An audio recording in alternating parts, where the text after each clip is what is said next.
Hello and welcome to the PFF Fantasy Football Podcast. I'm your host, Ian Hartitz, and tonight we are talking all things Monday Night Football and some waiver wire action ahead of Week 12. I hope everyone's having a fantastic week. We got Turkey Day coming up, in my opinion, the best holiday of the year, but got some fantasy football business to take care of first. So, slightly different schedule this week. Usually we come with, a new show every Monday, Tuesday, Wednesday, Thursday, Friday. Same thing Monday through Wednesday, but not going to have the usual guest pod on Thursday. Enjoy the day with your families or your friends or whoever the hell you want to enjoy the day with. And then on Friday, our usual Thursday night recap and injury pod will be coming out just a little bit later. Look for that around noon as opposed to the morning. So apologies for not keeping the usual schedule, but we'll be back on track week 13 and beyond. But let's focus on Monday Night Football for now. Fun, kind of ugly, kind of drunk game, I guess, between the Rams and the Buccaneers. Just seemed like one weird thing was happening after another towards the end. But Rams 27, Buccaneers 24. In the end, Jared Goff and company got the win. Wasn't really for lack of trying potentially with some of those decisions that Sean Mcvay was making a little bit at the end. I mean, running the ball, with Malcolm Brown on 3rd and 8 when you got, a guy you're paying $35 million a year to maybe throw a pass in a situation like that was interesting. But you know what? They got the win. So it is what it is. Focusing first on the Buccaneers side of things. Yeah, Tom Brady did not go well. And this was a situation where, look, we've seen the Rams really just kind of defang many offenses throughout this entire year. They've been one of the league's best defenses all season long. PFF's own Seth Galina wrote a great piece about them earlier this year, just about the way they're able to pretty much do this. And that is, I think, just continuing to have so much emphasis on their coverage while still being able to get a pass rush, because Aaron Donald is a freaking madman and a monster, and, arguably the most, just impactful non-quarterback in the entire league. So, certainly have, special players in that defense with Jalen Ramsey and, Aaron Donald, but it's just been impressive the way they've been able to, face these really good offenses, the Buccaneers, the Seahawks, and just really make them look like a shell of themselves. So that really was the case in this one. I mean, Brady, it wasn't like they just had nothing going all game. I mean, they were spreading it around, moving up and down the field a little bit, but I mean, the touchdown to Mike Evans just had some absolutely wild yak, ended up being, I think, 11 yards, but Evans carried in Troy Hill from the 6-yard line, and then also later got to Chris Cobbin, who was wide open in the flat, and then pretty much space jammed Air Jordan, over a defender, and was able to reach his arm freaking all the way out over the goal line to find the end zone. So, Brady threw 2 really bad picks to kind of complement those touchdowns that, again, didn't really have all that much to do with him. The first interception down the middle intended for Goblin, just didn't see the backside safety coming over, and second interception ended the game, just overthrowing Cam Brate for some reason. Under 2 minutes left, you got all these receivers were targeting Cam Brate for whatever reason, overthrew him down the seam and was picked. So again, not a good game from Tom Brady by any stretch of the imagination. Did have one really fun play where he threw the ball. It was bad at the line of scrimmage. He caught it, and then he tried to throw it again. Obviously, that does not count in the NFL, but in the XFL, it would have counted. And for some reason, the NFL, because they declined the penalty or something like that, the officials decided to count that reception, I believe, as well for Tom Brady. So, funky game. Not sure how that happened, but, Brady wasn't the peak performance we were necessarily hoping for, just with all these weapons in the offense. So, look, this is, it's been a tough matchup for the Buccaneers kind of in 2 of these 3 games where they've had all their weapons. Obviously, had 46 points last week against the Panthers, and it looked like it could have been even more.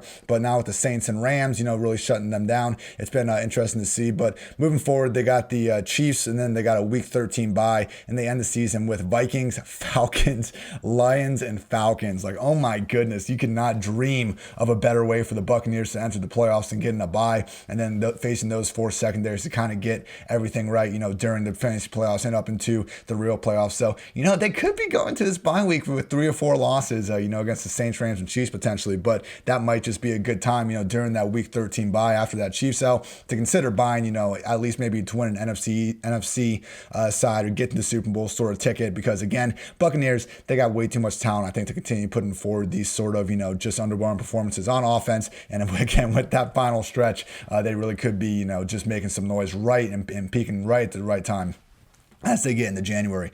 This backfield was not, a good game for them at all. Ronald Jones, 10 carries, 24 yards. Fournette, 7 carries, 17 yards. And you look at the snaps, I mean, Fournette played 25. Jones played exactly 25 as well. So it was a situation where in past weeks, we've seen it kind of go 75-25 in one direction or the other. But in this one, it was split right down the middle. So we saw both guys, kind of staying involved as in the passing game as well, mostly Fournette. But by that, I mean, Fournette dropped 3 freaking passes. I kept seeing this thing throughout the entire offseason where people will point out Fournette being this good receiver because he caught 76 passes last year for the Jaguars. Like, this is where, I understand not everyone can watch every single game and all that, but this is where you got to be careful about, just looking at box scores and looking at numbers and kind of trying to pass off just judgments on a player's, skill set and stuff. Because again, people like to say numbers don't lie, but sometimes you just got to take a little bit closer look underneath the hood, and that is what we're trying to give you more times than not here on the PFF Fantasy Football Podcast. But yeah, rough game for both running backs really. Rojo wasn't able to create really anything just in the open field or against defenders, and Fournette, his only touchdown just came after Mike Evans got him down to the 1 or 2 yard line in the first place. So yeah, rough game from the running crew. Look, I think Rojo moving forward, he's going to continue to get the first chance to run. It was just a tough matchup, and we saw Aaron Donald and company just control the line of scrimmage against this run game. So it's going to be a situation where he's going to kind of keep being in that low end, mid tier RB2 range. Had a great game last week, and we know that's in his range of outcomes. But unfortunately, Leonard Fournette is not going anywhere. At least it's 2 backs instead of the 3 or 4 headed committee we were dealing with for the better part of the last season and a half until the last few weeks. But either way, not the best situation for those guys. With these receivers, Antonio Brown led the way with 13 targets, even though he only played 36 snaps in this one. By the way, snap numbers are unofficial for now, but they should be, updated and fairly deep into the fourth quarter. Something to keep an eye out for Monday if you see some slightly different numbers out there. But it was Mike Evans and Chris Cobbin, in 2 wide receiver sets, and then they would take Antonio Brown out when they really want to go with Brady and Rob Gronkowski out there. But 13 targets, caught 8 of them for 57 yards, had a 50-yard bomb go just off his fingertips. It's back-to-back weeks where we're talking about the difference of one play, kind of being the difference between Antonio Brown having over 100 yards, maybe having a touchdown as well. This week, I don't think he would have scored even if he would have come down with a deep ball. But last week, Brady just completely missed him on a downfield pass that, again, would have been a good, easy 55-yard touchdown if he could have put it on him. So Brady deep ball has not looked good over these past few weeks. But, you look at earlier in the season to a midway point, it really was humming. So not something I'm too worried about yet. It's not like the ball's dying out there. He just hasn't been able to put the ball quite on his guys as well as you would have liked to see. So, not something that we should necessarily expect to improve as things get colder. And, as Brady, 43-year-old Tom Brady, continues to get older. I'm not saying the deep ball is, due for a turnaround, but I also don't think it's quite at the point where we need to, be calling him noodle arm and just making fun of it too much. We've still seen him hit a fair number of deep balls. So throughout the season, just hasn't, been on fire in these tough matchups over the past few weeks. Chris Cobbin had 10 targets, caught 7 of them for 53 yards.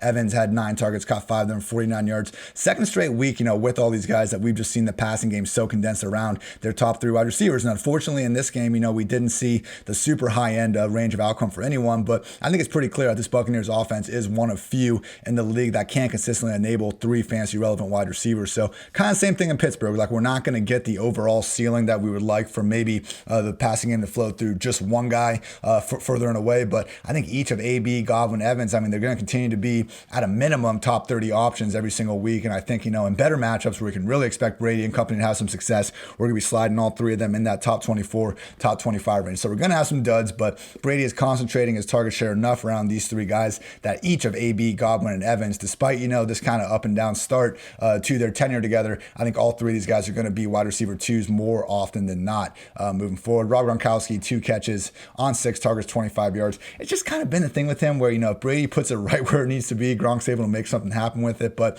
hasn't really been able to create all that much separation on his own. He'll continue to be a touchdown-dependent tight end 1. Moving on to the Rams, credit to Sean McVay. We were giving him some crap earlier about the play calling and decision to just hand the ball to Malcolm Brown instead of passing in a critical moment. But otherwise, this was a great strategy against the best run defense in the league by many metrics. And, Goff went out there, threw the ball 51 times. We've been talking about on this podcast, the only reason why Kupp and Woods haven't really had bigger seasons is because it's taken a lot to get Jared Goff to throw this often. This was commonplace in 2017, 2018, even 2019 for Goff to be, flirting with these 50, 60 pass attempts. And we've started to see a little more in recent weeks. Before this game, he had 37 attempts, 61 against the Dolphins, 33 against the Bears, and 38 against the 49ers. But in weeks 1 through 5, he never threw the ball more than 32 times. And there were even games, against the Bills thrown in there where they were trailing a lot. So this was a game where the Rams got up and they kept staying up really through throwing. So, they got Darrell Henderson,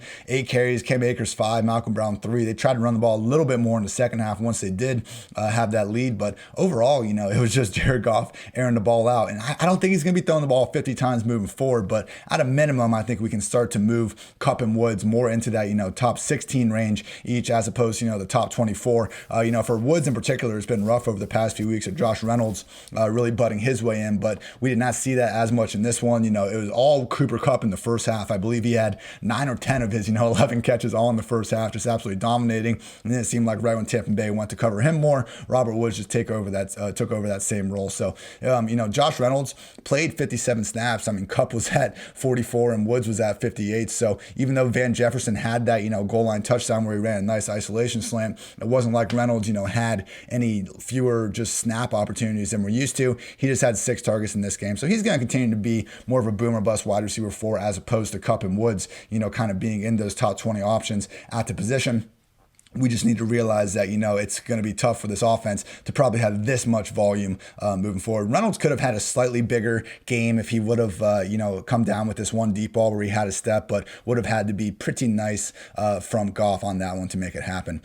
Checking out the other notes here. The Rams running backs, Darrell Henderson played 26 snaps. Malcolm Brown was at 24. Cam Akers at 11. Cam Akers caught a touchdown pass in the flat. It wasn't anything special, but it's at least good to see them start to use Cam Akers because I'd like them to use, the running back they decided to draft, among the first 100 picks. But at the same time, this is now, since coming off their bye, they are clearly using Akers, Brown, and Henderson week to week. And because of that, we can't really get behind any of them as fantasy assets. We can live with 2 RB committees, not 3 or 4. That's exactly what the Rams have been. And then with the tight ends, Higbee caught 4 passes for 19 yards. Everett caught 4 passes for 27 yards. This is, just a situation like Houston, like Minnesota, a little bit like Philly, where we have 2 talented tight ends in the same offense. I know Philly's a bad example, like Minnesota, Houston, I'd even throw Seattle in there. We have talented tight ends all over the place in this offense, but when they're both out there, they eat into each other's targets too much, and we just can't get, a viable fantasy piece. So if Higbee and Everett, if one of them misses time, we can fire up the other one's legit tight end 1.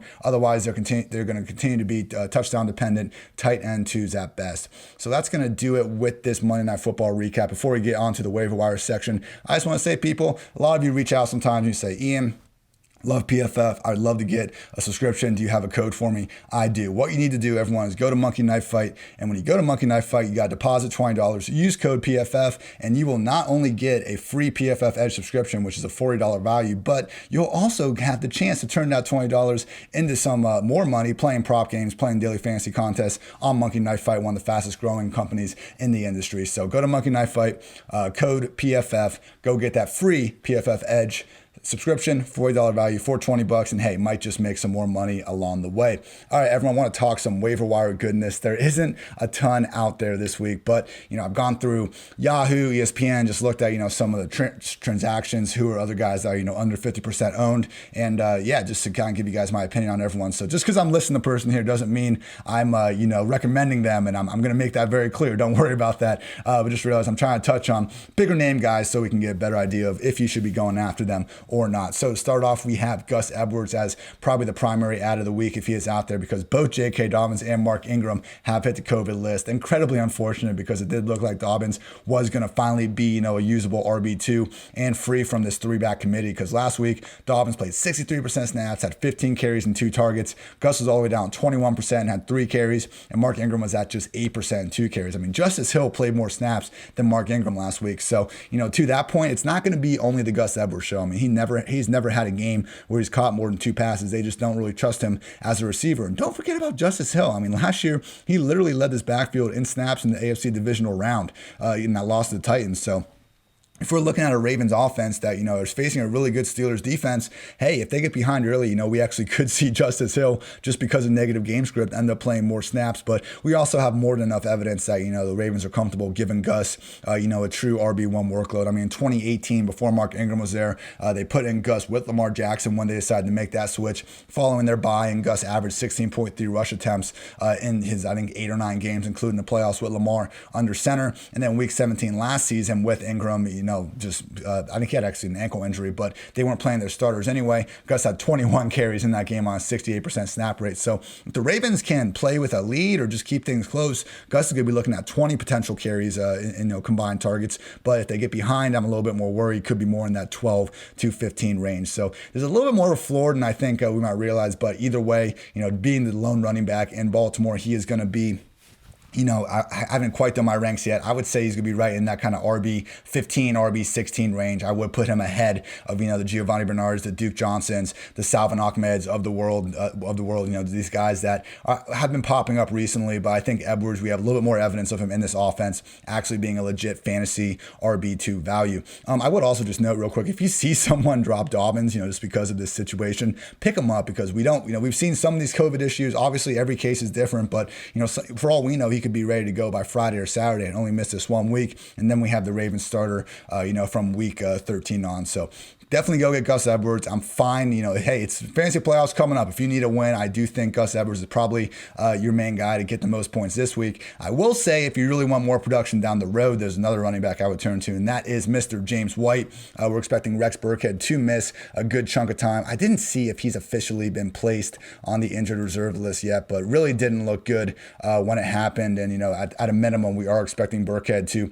miss an extended period of time, and, wouldn't be all that shocking if he's, ultimately ruled out for the rest of the season. So we'll see there. Again, recording this on a Monday night. So once we kind of get the practice notes and just injury reports and all that, we'll have a better idea. But for now, it does appear like James White is going to be this lead pass down back. And that's really all it's taken for James White over these past few years, is to get Rex Burkhead out of the picture. He's had 38 games with Rex Burkhead since he came to the Patriots in 2017. In those 38 games, White's averaged 11.3 PPR points, only 5.3 targets. And 15 games without Burkhead, White has averaged 16.6 PPR points and 8.6 targets. So an additional 3.3 targets per game from James White. I get it. Tom Brady, different offense, different year. We can't, make these just exact assumptions he's going to have the same sort of target bump. But, like last week, Rex went down fairly early. James White led the backfield in snaps. And it was a game that, the Patriots, okay, they were playing from behind a little bit at the end, but it was, a competitive game throughout and pretty much a neutral game script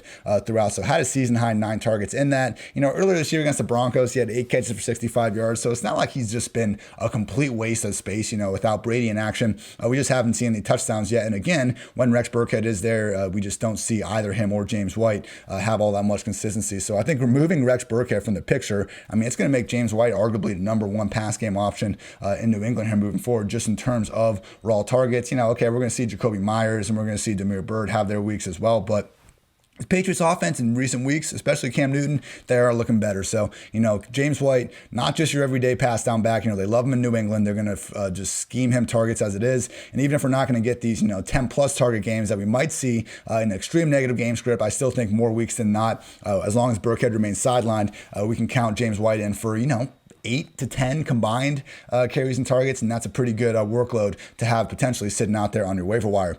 With the Houston Texans, so Kenny Stills has a quad injury, but more importantly, Randall Cobb has a toe injury, and he is expected to miss some time. So it looks like Keke Coutee will be elevated. I'm pretty much out on Keke. He's fine. Look, his first game as a rookie, he had 11 catches for 109 yards, had another 110 yards, and a touchdown on 11 more catches in the playoffs. So we've seen him put together some decent performances. But look, last week, 4 targets, 2 catches, 10 yards, 1 score. He's Randall Cobb in this offense. He's the backup for Randall Cobb. He's their slot wide receiver. So, before, when Keke was having these good games, it was when Will Fuller would get hurt and then he'd be elevated and he'd really be the passing game's number 2 option behind DeAndre Hopkins. New offense, that's not the case anymore. He is locked in as the number 3 option behind Will Fuller and Brandon Cooks. We've seen Cobb have some okay games, but ultimately he's had 6 or fewer targets in all but 1 game this year. I wouldn't expect that to really change for Keke. Hey, Deshaun Watson, he played, in my opinion, his best game of the year against the Patriots. He's been playing better than ever despite not having Hopkins. He's spreading the ball around more. Maybe we see, Keke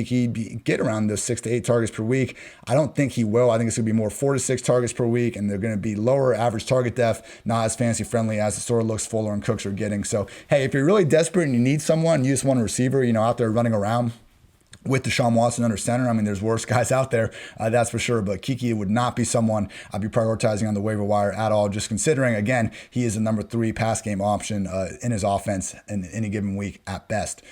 Next guy, Ryan Finley, replacing Joe Burrow. So if you listen to the Monday podcast where I broke down every game, I mentioned that I really did, if I remember correctly, think that Finley was the single worst quarterback in the NFL by most metrics over these past 2 seasons. And my memory served me correctly, because 59 QBs have thrown at least 50 passes in 2019 and 2020. In PFF passing grade, Ryan Finley ranks dead last, 59th, in yards per attempt with 5.2. He is 58th. Adjusted completion rate, he is at 56%, which is also dead last at 59th. QB rating, he rises all the way back up to 55th, if that's your thing. So do not pick up Ryan Finley. He is going to tank this Bengals offense. I don't know, other than kind of Giovanni Bernard, if I'm excited to play anyone from this group moving forward. That includes Tyler Boyd. We just don't know what is going to go on with Finley's target distribution, and we do know that he's not going to be very good with whatever he's working with. I mean, Joe Burrow had one of the league's quickest release times, and he was still getting pressured at one of the highest rates. I mean, it's no coincidence that once he left, Ryan Finley came in and couldn't do freaking anything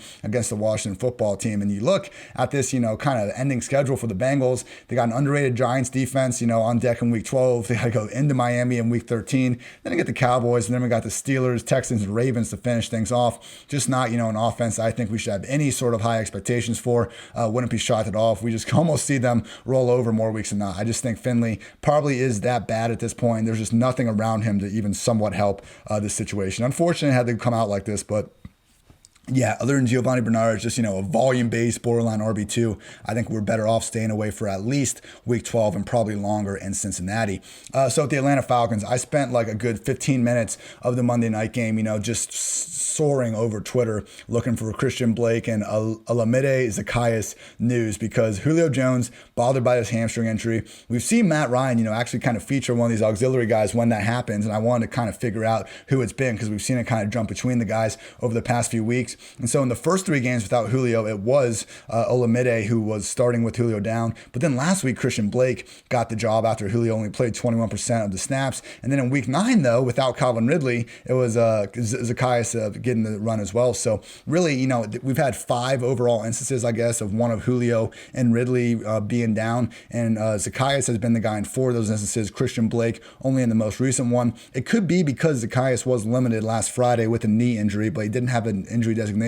He was out there, but Blake was getting the run ahead of him. So this Raiders matchup is juicy, but I think we're probably going to want to stick to DFS versus season long. I'm wanting too much exposure because, one, it's tough, everyone. I don't have a good feel for if it's going to be Blake or Zaccheaus. Gun to my head, I would think it's Zaccheaus, and maybe that knee injury was it. But it's tough because Christian Blake was the guy last week. Ultimately, I think we're better off trusting Ridley and Gage if we want to go back to the well. But even then, the Raiders defense, not one to fear. But we look at Matt Ryan in 4 games without, either with Julio out or limited to 450 snaps this year. He started for 238, 285, 226, and 232 yards, just 1 touchdown in those 4 games versus 4 interceptions. So I'm not bashing Matt Ryan. You look at this whole offense, and they're 1 injury away pretty much everywhere from staring at just a troubling lack of depth. So I think it's more team building than anything. But yeah, we've seen it with Stafford and Detroit. We saw it with Minshew without Chark earlier this year. We see it all over the place. You take away incredibly talented receivers out of an offense, and the quarterback suffers. That's what we've seen from Matt Ryan. So I think probably the answer to what to do with this Falcons offense while Julio is out, Matt Ryan's still going to be, on that QB1 borderline in this juicy of a matchup that just screams shootout. But, most start-sit questions with Matt Ryan. If there's someone else you got in the top 12, I would probably go with them. Gurley's going to be probably facing, fewer scoring opportunities just with the lesser ceiling of the offense. And then we got Calvin Ridley, wide receiver 1 season, never ends, but behind him, just going to be pretty risky. So Hayden Hurst, maybe the biggest beneficiary here. Other than that, I would be staying away when possible from this Falcons offense as long as Julio remains sidelined. Giants running back Wayne Gallman's another popular candidate. I think he's going to be pretty solid for at least week 12. So Devontae Freeman will miss at least another week while he's on the injured reserve list with the ankle injury. Seemed like he was coming back and then re-aggravated the injury right before they got in the game. So Gallman has scored 5 times in his last 4 games, even though he's been losing early down work and pass down work to Alfred Morris and Deion Lewis, respectively. So look, Daniel Jones leads this offense in rushing yards. Like, this has been really an atrocious unit all season long, but Gallman has just rather inexplicably been finding the end zone recently. So last time we saw him in week 10, Gallman played, a solid 58% snaps, 18 carries, 2 targets, but Alfred Morris, 22% with 8 carries himself, and Deion Lewis, 19% with 2 targets. So Gallman, he's a volume-based RB2. The fact that they are facing the Bengals and they should be able to play with a positive game script really does Gallman a lot of favors. I don't know if it'd be a different matchup if I'd feel this way about him, but I do think, the cards are laying out nicely for Wayne Gallman to get, 15 to 20 carries again with a couple targets in a matchup that the Giants should be winning. So, Gallman, he's going to be someone that I think could actually be a sneaky play in those, among the top 15, top 16 running backs. If he's out there on the waiver wire, I definitely think he's a quality RB2 start this week and potentially beyond. Now we got three more situations to talk about, everybody. 49ers tight end Jordan Reed. So his first game off IR, he only played 13 snaps. But then the next game, he had 44% snaps, caught 5 of 6 targets for 62 yards, and that lost to the Saints. So now he's had another bye to get healthy. And look, Jordan Reed's on that upside tight end 2 radar. We've seen him look healthy this year. I would say, earlier in the year when he had a nice game against the Jets, there were just all sorts of injuries. And, with Raheem Mostert coming back and Deebo Samuel, Brandon Ayuk finally seemingly getting healthy, we'll see his status on some of these guys here again once we get the injury reports and all that. But I think upside tight end 2 is probably about as far as we should go with Jordan Reed. But he's a legit option. Again, the first game off IR, that was really troubling. But to see his snaps come back, get that bye week to get healthier, I think it's solid. So they're facing the Rams next week. I'd try to look elsewhere. I know the Rams had the 49ers had some success against the Rams earlier this year. But as we saw tonight, with the Rams versus Buccaneers last week when they were playing the Seahawks, just not really the defense that we're going to want to take too many shots on, with auxiliary components of their offense. I want to talk about the Raiders because Nelson Agholor just stays balling. Just realized it has been, boom or bust, kind of story of Aguilar's career to some extent, but much more boom than busting in 2020 for sure. So since week 3, Aguilar's been starting. He scored in 5 of 8 games. The other 3, he had 2 catches for 32 yards, a goose egg, and 1 catch for 8 yards. No scores in those 3 games. So, the surprising note for me is that Agholor was someone that we talked about on this podcast, more in the week 5, week 6 range when it was clear he was playing more and he had this big play upside. But we knew Bryan Edwards would be back at some point. He's back, but he only played 9 snaps last week. So, the amount of hype surrounding Bryan Edwards all throughout the offseason, I'm sorry if you're a Bryan Edwards fan sitting out there right now because, watching Nelson Agholor steal your guy's thunder, that's a tough pill to swallow. But, we got to swallow it. We got to look on and we got to realize that this is suddenly a fantasy-friendly passing game for a wide receiver to be a part of. Carr's deep ball rate since Henry Ruggs returned to the lineup in week 5 is 14.7%. That is fifth at the position over the past 7 weeks, ahead of the guys like Patrick Mahomes, Aaron Rodgers, Matt Ryan, Tom Brady, even freaking Josh Allen. So on the season, Derek Carr, PFF's 7th highest graded passer and QB 16 in total fantasy points through 11 weeks. Volume's a hurdle. If they get up a lot, we're going to see Josh Jacobs and even Devontae Booker just getting fed carries. But, Falcons, the league's single worst defensive fantasy points per game. I think Derek Carr, if he's out there, can be a legit QB1 streaming option that, you should be starting over really a good chunk of the league. I believe I have him ranked as my QB12 or QB13 ahead of this matchup. And Agholor, if you want to start the guy, if you want to expect a boom week, this is the spot to do it against this Falcons defense. Just realize, again, there's not too many guarantees for the Raiders other than Darren Waller and Josh Jacobs. Final note, Michael Pittman. So, we talked about on this podcast, I don't want to keep hating on Michael Pittman every time we get on here, but I just see some people saying he's, established himself as the alpha and he's the clear number 1 option in Indy. What? He's been starting since their week 7 bye. Even before then, he had several games with over 50% snaps. Yeah, he's been coming on recently, but look, he had 5 games with more than 50% snaps before week 10 and was scoreless with under 60 yards in each. I understand that, it's possible and okay for rookies to get better as the season progresses, but, look, 4 games since the week 7 bye, which seems like a pretty fair cutoff. I'm not just going to take specifically the last 2 weeks when, again, he's been starting this whole time. Zach Pascal, 20 targets, Pittman, 19, Nyheim Hines, 17, Marcus Johnson, 14, Trey Burton, 14, T.Y. Hilton, 13, Mo Alley Cox, 12, and Jonathan Taylor, 10. Phillip Rivers is spreading the ball around more than anybody. Our PFF Lilly stat of the Colts matchup was the reality that the Colts and the Ravens are the only 2 teams in the league without multiple games of feeding anybody even 10 targets. So it's a Colts offense that wants to run the ball. When they get behind, they're forced to throw the ball. But Pittman, look, he's one of the guys out there, and I won't deny that he's not the best wide receiver in Indianapolis. He certainly, looks that way, but it's still not the situation. It's not like a Justin Jefferson or even a CeeDee Lamb. For me, when I look at these wide receivers, and I understand I'm not, the world's greatest talent evaluator or anything like that. I'm a freaking fantasy football analyst. I'm not a scout, but, looking at Michael Pittman, his big plays, he's not being guarded on crossers. Literally, I think 100 of his yards over the past 2 weeks have been on 2 plays where he wasn't guarded at all. He caught a crosser and he looked great running down the field because guess what? A lot of NFL athletes, when they're not guarded and they can get ahead of steam, are going to look great running down the field. So, Pittman, hey, he's found opportunities to run downfield more than just about anyone else in this offense, but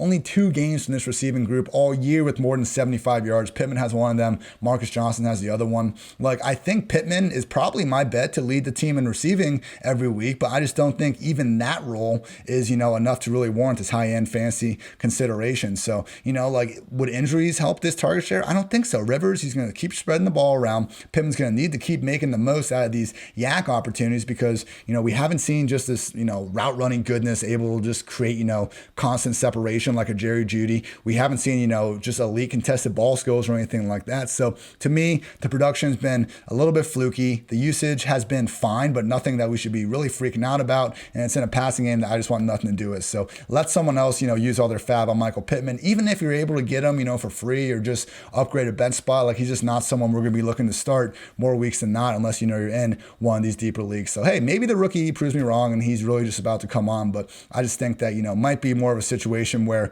Colts, they played the Packers, they're on primetime the week before. I think we might just be overreacting a little bit to an awfully small sample size. That's going to do it, everybody. Thank you, as always, for listening to the PFF Fantasy Football Podcast. You can find me on Twitter at iHeartitz. I'll be sending out these episodes every morning and also got some content in the form of writing on the way every week as well. So thank you again for listening. I'm Ian Hartitz. This has been the PFF Fantasy Football Podcast. And until next time, take care, everybody.